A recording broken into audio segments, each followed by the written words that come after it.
Hello friends, my name is Pankaj Kaushik और आज हम बात करने वाले हैं यूएस चाइना के ट्रेड वॉर के बारे में। और यूएस चाइना के ट्रेड वॉर के बारे में बात करते हुए हमने ऑलरेडी एक वीडियो बनाया है जिसका लिंक आपको डिस्क्रिप्शन में मिल जाएगा, जो कि केमिकल सेक्टर को डिफाइन करता है कि केमिकल सेक्टर में कैसे साइक्लिकल डाउन ट्रेंड ऑलमोस्ट खत्म होने वाला है और it is start of a new bull run. तो अगर वो वीडियो आपने नहीं देखा है तो you can watch it on my channel and उससे आप एक फेयर अमाउंट ऑफ आइडिया आपको मिल जाएगा कि कौन से स्पेशलिटी केमिकल में आपको इन्वेस्ट करने का सोचना चाहिए, राइट।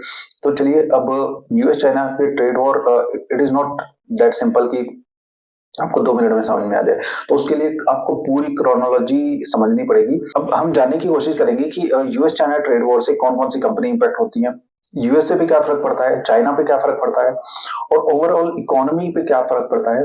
क्योंकि यूएस चाइना कोई ऐसा दो बच्चे तो लड़ नहीं रहे, कोई इम्पैक्ट नहीं आएगा। दो शेर लड़ रहे हैं, दो दादा लड़ रहे हैं इस वर्ल्ड के, ठीक है। तो बहुत सारी कंपनीज जो हैं उनका भविष्य निर्धारित हो सकता है इन दोनों के चक्कर में, राइट। तो चलिए शुरू करते हैं। तो सबसे पहले जानते हैं कि इसका बेस क्या है, भूमिका क्या है और हम पढ़ क्यों रहे हैं। इसका बेस भूमिका जानने के बाद ही हमें पता चलेगा कि हम कौन सी कंपनीज में जो है इन्वेस्ट कर सकते हैं, कौन सी कंपनी हमारे लिए बेनिफिशियल हो सकती है। और अगर मार्केट गिरती है तो कब उठ सकती है, वी शेप रिकवरी होगी या गिरने के बाद धीरे धीरे रिकवरी होगी, ठीक है। तो ये सारी चीजें हम डिस्कस करेंगे इस वीडियो के अंदर। तो एंड तक बने रहिएगा और जानने की कोशिश करेंगे कि क्या इम्पैक्ट हो सकता है, क्या इम्प्लीकेशंस हो सकती हैं यूएस चाइना वॉर की इंडिया के ऊपर। चलिए शुरू करते हैं। अब 2015, अब थोड़ा सा हिस्ट्री में जाते हैं दोस्तों। 2015 में क्या हुआ, चाइना ने बोला कि जी हम ग्लोबल ट्रेड में सबसे ऊपर दिखाई देंगे 2025 में। और उन्होंने ये प्लेज लिया, ठीक है, शपथ शपथ लिया कि भाई हम 2025 में सबसे ऊपर होंगे, ठीक है। तो इसके लिए उन्होंने काफी सारे कोशिशें की, काफी सारी चीजें, काफी सारी पॉलिसीज बनाई और उनको इम्प्लीमेंट करने के लिए डिफरेंट डिफरेंट टेक्निक्स निकाली, राइट। तो उसमें से एक टेक्निक क्या थी कि भाई हम टेक्नोलॉजी में सबसे एडवांस हो जाएंगे। तो उस टेक्नोलॉजी में एडवांस होने के लिए उन्होंने क्या किया, $45 बिलियन इन्वेस्ट किए। कहाँ किए, यूएसए की कंपनीज में। और यूएसए की उन कंपनीज में जो कि सेमीकंडक्टर बनाती थी। क्या बनाती थी, सेमीकंडक्टर बनाती थी, ठीक है। तो अब क्या किया, उन्होंने मैनेजिंग स्टेक्स उठा लिए। मैनेजिंग स्टेक्स होता है कि maximum stake, let suppose promoter का 25% है तो ये क्या करेंगे, ये 35% उठा लेंगे, ठीक है। तो मैनेजिंग स्टेक, इनका वोट सबसे ज्यादा होगा। तो अब ये सब करने से क्या होगा कि आपको टेक्नोलॉजी मिलने लग जाएगी। आप टेक्नोलॉजी कैसे बनती है, वो कैसे चलती है, कैसे काम करती है, उसका पूरा का पूरा फुटप्रिंट मिल जाएगा। तो ये चीज उन्होंने की। अब जैसे ही 2017 में डोनाल्ड ट्रंप आए, उन्होंने ये चीज को भापा कि ये क्या करे, यूएसए से टेक्नोलॉजी निकाल के कहाँ लेके जाना चाहते हैं, चाइना के अंदर लेके जाना चाहते हैं और वहां जाके क्या करेंगे, फिर वास्ट प्रोडक्शन करेंगे, राइट। तो ये देख के तो फिर यूएसए ने क्या किया, यूएसए ने बोला कि चाइना आप गलत ट्रेड प्रैक्टिसेस फॉलो कर रहे हो, आप थेफ्ट कर रहे हो, ठीक है। टेक्नोलॉजी को ट्रांसफर करने की कोशिश कर रहे हो, अनफेयर ट्रेड बैलेंसेस कर रहे हो, ठीक है। तो ये सारी चीजें क्या की और साथ ही साथ टैरिफ लगाना शुरू किया चाइना के ऊपर, राइट। तो चलिए अब थोड़ा सा इसकी क्रोनोलॉजी समझेंगे और ऐसा क्यों कर रही है चाइना वो भी समझने की कोशिश करते हैं। देखिए, यूएसए जो है, यूएसए पूरी दुनिया का दादा है। यूएसए क्या करता है, अलग अलग जगह पे जाके बेस बनाता है। बेस बेस मतलब आर्मी का बेस बनाता है, ठीक है। तो उसके बेस लगाने से फायदा क्या होता है, डॉलर में ट्रेड होता है हर जगह अक्रॉस द वर्ल्ड। डॉलर के अंदर ट्रेड होता है। डॉलर के अंदर ट्रेड होने से क्या फायदा होता है कि यूएस अपनी मनमानी कर पाता है, डॉलर हमेशा स्ट्रांग रहता है। मान लीजिए इंडिया को तेल खरीदना है, ठीक है, इंडिया को तेल खरीदना है सऊदी, कतर और कहीं से भी, तो वो क्या करेगा, 100 रुपए का तेल खरीदेगा, $2 का, 2% का उसको एक्सचेंज देना पड़ता है। 100 रुपीज को आप अमेरिकन डॉलर में कन्वर्ट करवाएंगे तो 2 रुपए आपको चार्ज देना पड़ेगा उसका, राइट। तो इस वजह से यूएसए मनमानी करता है अपनी, राइट। तो कैसे करता है, बेस बना के हर जगह पे। उनके 1,000 से ज्यादा बेस हैं across world, right. Australia, New Zealand, फलाना ढिमाका, यूरोप में भी पता नहीं कहाँ कहाँ, हर जगह पे बेस है, ठीक है। अब उसको कोई काउंटर करेगा तो कौन कर सकता है, जो जो जिसके पास उससे अच्छी एक तकनीक हो। तो चाइना ने एक तकनीक निकाली। चाइना ने क्या किया, अलग अलग कंट्रीज के साथ जाके स्ट्रेटेजिक अलाइज बनाए। स्ट्रेटेजिक अलाइज, वो स्ट्रेटेजिक अलाइज क्या होते हैं कि भाई हम आपका जो माइनिंग है वो हम करके देंगे, ठीक है, आपके देश में जो भी माइनिंग होती है हम आपको उसका परसेंटेज दे देंगे और माइनिंग हम करके देंगे, ठीक है। माइनिंग करेंगे, और माइनिंग किस चीज की करेंगे, रेयर अर्थ मेटल्स की, rare earth metal, gallium, indium, thallium, फलाना ढिमाका, बहुत सारे रेयर अर्थ एलिमेंट्स होते हैं, उनकी हम क्या करेंगे, माइनिंग करेंगे और आपको उसका कमीशन देंगे, ठीक है। ये किया चाइना ने, ठीक है। अब देखिए यूएस क्या कर रहा है, आर्मी भेज रहा है, आर्मी। और चाइना क्या कर रहा है, चाइना रेयर अर्थ मेटल्स पे अपनी पकड़ बना रहा है, ठीक है। तो भूमि पर किसका राज है, अमेरिका का, और भूमि के अंदर किसका राज है, चाइना का।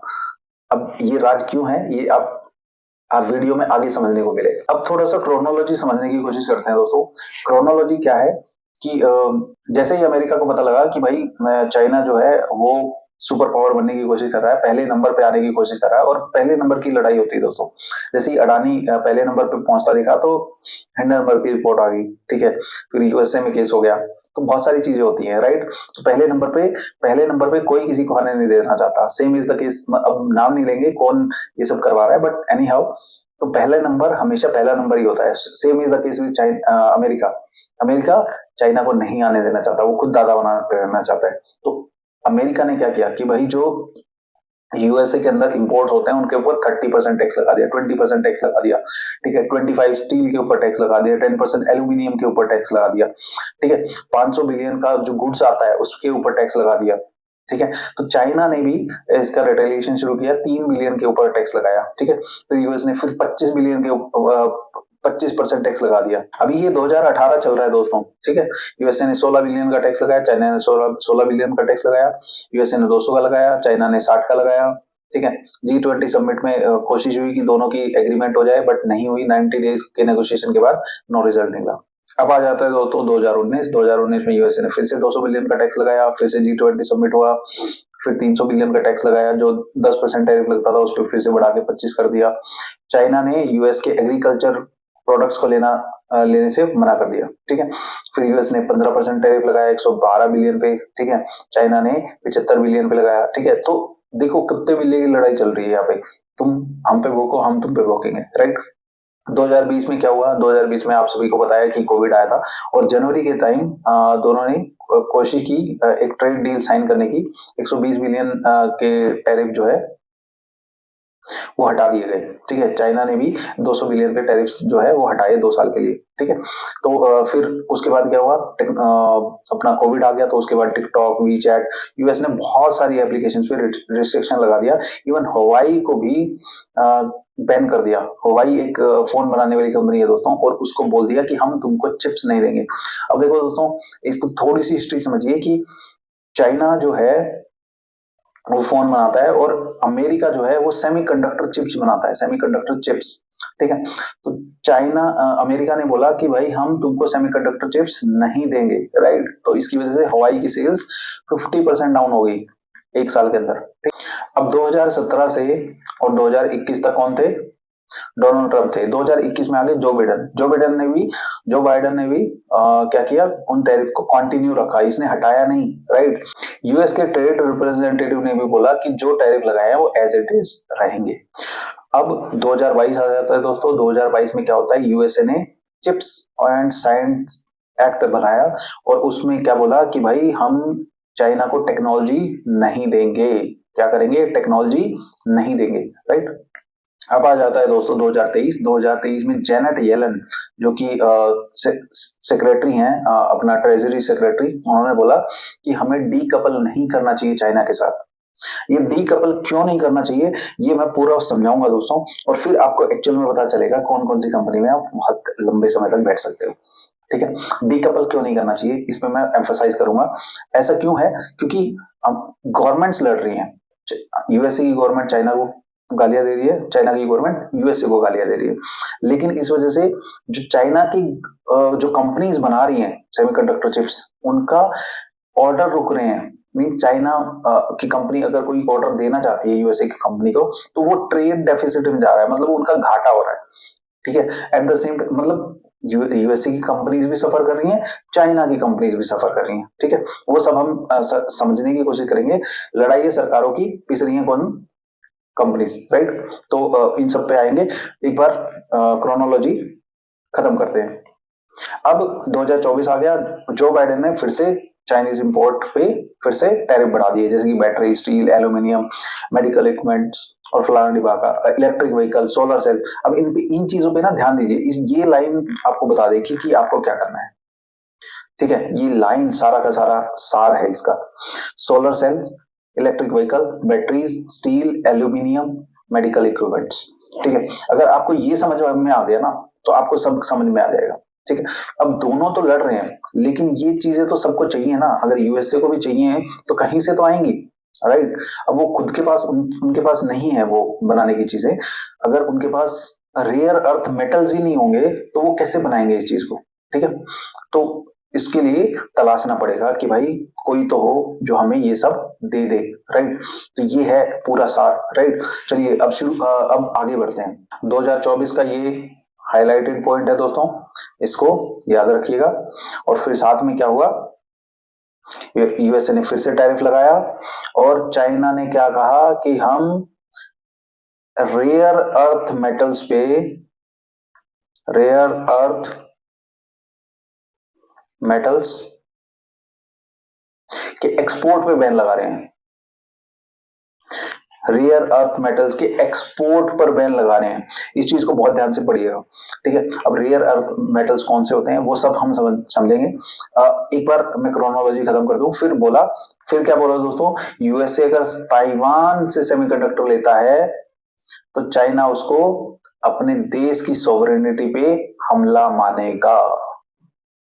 ठीक है, ये सारी चीजें, 3-4 पॉइंट एक बार आप ध्यान से पढ़िए, समझिए और देखते हैं। इसके बाद अब नई स्टेटमेंट क्या आई है? नई स्टेटमेंट कि भाई चाइना ने ग्रेफाइट पे बैन लगा दिया। ग्रेफाइट की एक्सपोर्ट नहीं करेंगे ग्रेफाइट को, राइट। तो rare earth metals, graphite, semiconductors और ये सारी चीजें, यही है पूरा सार, राइट। चलिए अब समझते हैं, अब अपनी पीपीटी पे आते हैं और सारा एक एक करके समझते हैं। देखिए दोस्तों, अब मैंने स्टार्टिंग में क्या बताया था, यूएस कहां से कंट्रोल करता है? आर्मी से। और चाइना कहां से कंट्रोल करता है? रेयर अर्थ मेटल से। और रेयर अर्थ मेटल्स में एक बार देखिएगा, थोड़ा सा जूम कर देता हूं मैं यहाँ पे, एक बार इस स्लाइड को पढ़िए। रेयर अर्थ मेटल्स में चाइना का परसेंटेज कितना? 80, 99, 97, 90, 90, 90, 80, 99, 99, 98, 95, 99, 99, 99 और नीचे भी लिस्ट है ये। ठीक है, और बहुत सारे मेटल्स हैं इसके अंदर। अब इनका यूज केस देखिए, permanent magnet in wind turbines, electric vehicles, headphones, magnet, laser, nuclear reactor, green phosphorus for LED displays, LED display, right. Permanent magnets, aircraft engines, optical fiber, magnet, nuclear reactor, precision guided missile, camera lens, catalyst for refining petroleum, hybrid vehicle batteries। ठीक है, catalyst, और इसमें 90% है। Catalyst, glass polishing, self cleaning ovens, LEDs, laser, super conductors. 99% share कौन है इसके पास? है China के पास। ठीक है, red and blue phosphorus in displays, anti counterfeiting technology, anti counterfeiting technology.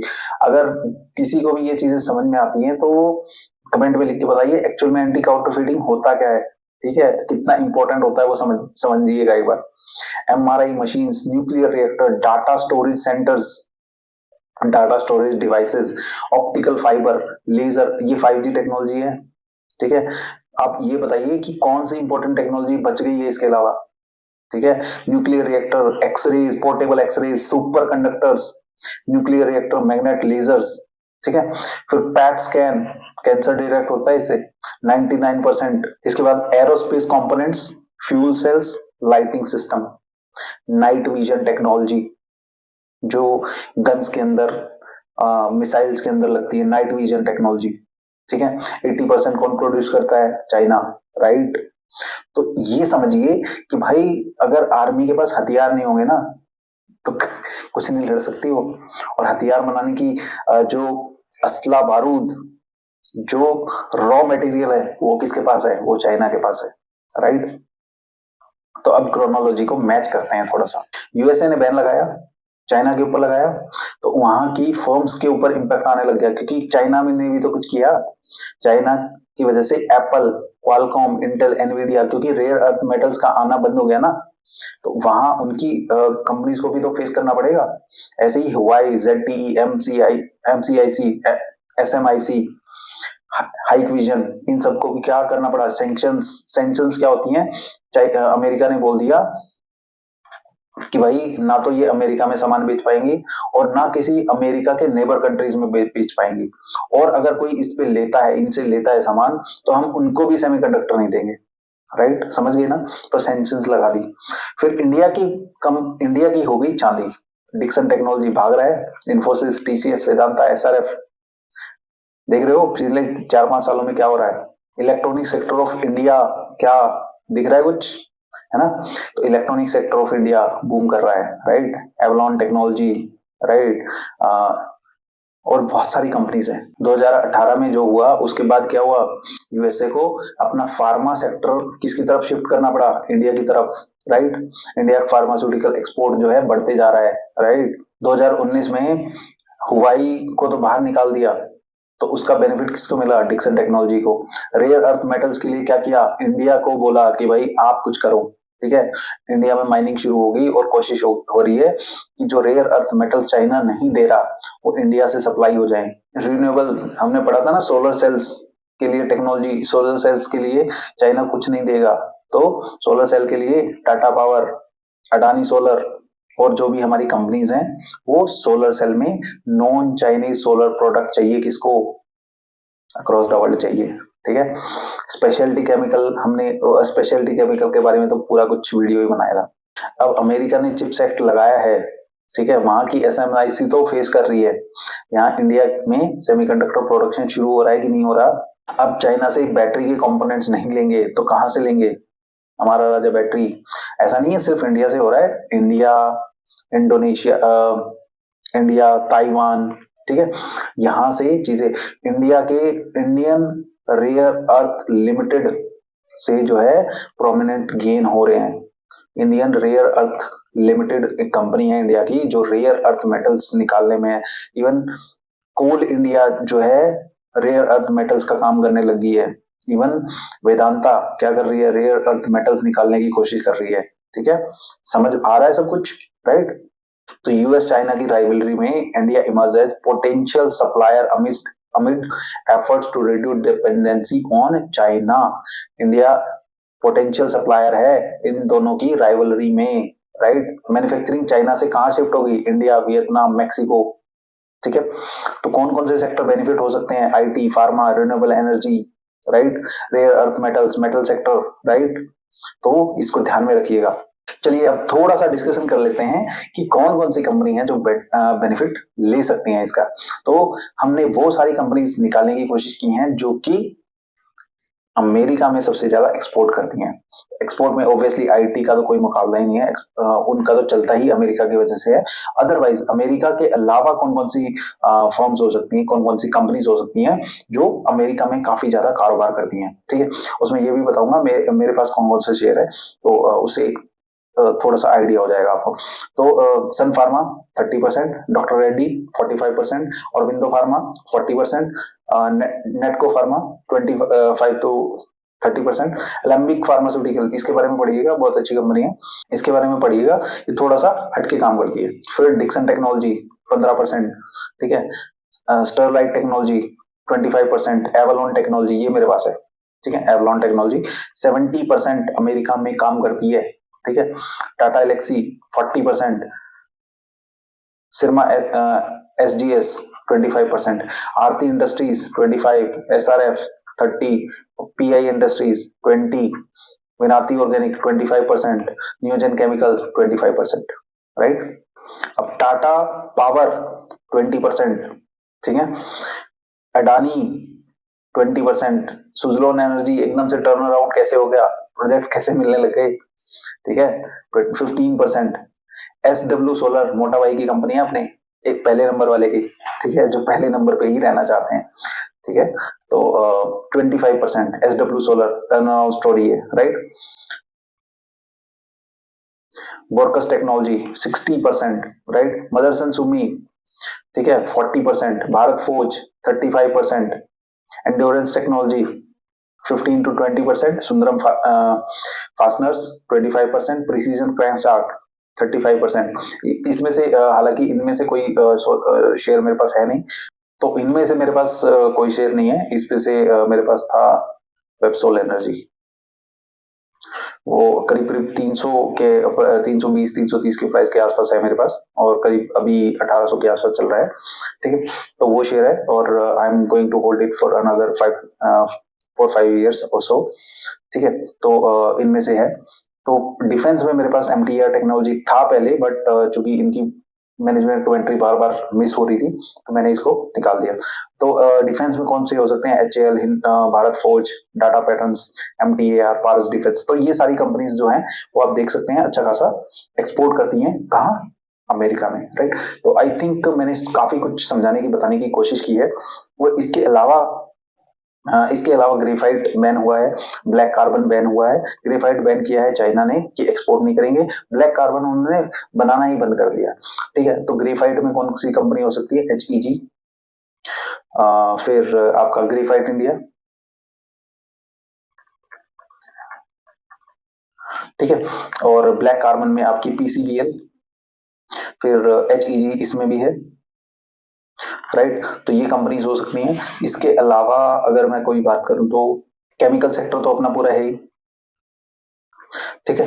तो आई थिंक सारा कुछ मैंने बताने की कोशिश की, फिर भी अगर कोई कंपनी होगी तो सेमीकंडक्टर के लिए आप देख सकते हो, सेमीकंडक्टर के जो शेयर्स हैं वो भी इंडिया में अच्छा खासा ब्लास्ट कर सकते हैं, राइट। और इलेक्ट्रॉनिक सेक्टर काफी फोकस में रहेगा। डिक्सन टेक्नोलॉजी बेशक सबको लगता हो महंगा PE है, इट कैन बी ह्यूज अगर इनका इसी तरीके से चलता रहता है तो आई थिंक काफी कुछ मैंने बताने की समझाने की कोशिश की। कोई भी रिकमेंडेशन नहीं है, मैंने किसी के भी लेवल्स आपको नहीं बताया, कोई टिप नहीं दी है मैंने, ठीक है। तो इसी के साथ आई थिंक सारा कुछ मैंने डिस्कस करने की कोशिश की in a fair way, in an educative way, कि आपको एक एजुकेशन टाइप से मिले सब कुछ। तो I think that's all for today, thank you so much guys, that's all for today, enjoy.